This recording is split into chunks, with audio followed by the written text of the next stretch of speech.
Ah yes, science. The noble pursuit of answering life's most important questions. Like, can I get yeast to suffer for my own amusement? In all seriousness, yeast fermentation is a crucial biological process used in both baking and brewing. Their ability to break down sugar and release carbon dioxide depends on temperature. So today, I'm testing how different temperatures affect yeast activity. Because if there's one thing I love, it's learning. And if there's another thing I love, it's making tiny organisms work for me. So here's what we're testing. How does temperature affect the rate of yeast fermentation? My hypothesis is that as temperature increases, fermentation will also increase, up to a point. But if the temperature gets too high, yeast enzymes will denature, stopping fermentation altogether. Basically, we're looking for yeast Goldilocks zone. Not too cold, not too hot, just right. Otherwise, we'll be left with sad, lifeless fungi. And nobody wants that. For this experiment, I'll be using the following materials. Starting first, we have yeast, the real star of the show. Next up is sugar, because yeast, apparently I haven't heard of Atkins. Coming up next is water, the real elixir of life, also the elixir of drowning.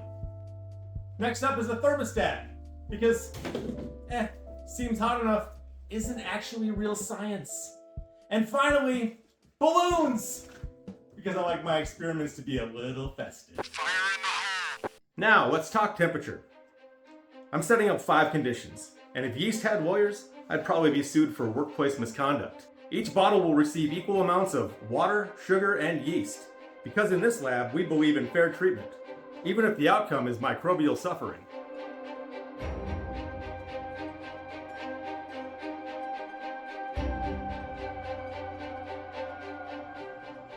And now, the moment of truth. Yeast fermentation in action. Or at least that's what I thought was going to happen.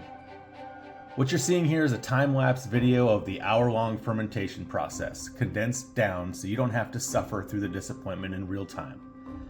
I expected the balloons to rise like majestic bread dough. Instead, they sat there, mocking me, motionless, lifeless. Much like my enthusiasm at this point. Let's talk about where things may have gone wrong. First, I probably didn't use enough sugar. Yeast need food to do their job, and I may have accidentally put them on a diet. Not a good start.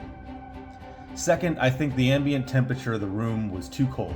As the bottles with warm water cooled down, the air inside likely shrank, making the balloons look even sadder than they already were. Third, impatience. The experiment probably didn't last long enough. Turns out yeast don't operate on my schedule. When I checked back the next morning, some of the balloons had finally inflated, so if nothing else, this was a lesson in patience. So in the end, fermentation did happen. It just took longer than expected.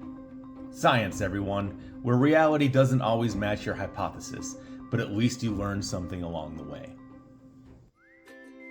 So in the end, the experiment did work, just not on the timeline I expected. The next morning, I found that the room temperature and warm bottles were the only ones that had inflated, confirming that yeast fermentation is highly temperature dependent. The cold bottle remained mostly inactive, and the hot bottle never recovered from the heat shock. This is a great example of why experimental research is so important.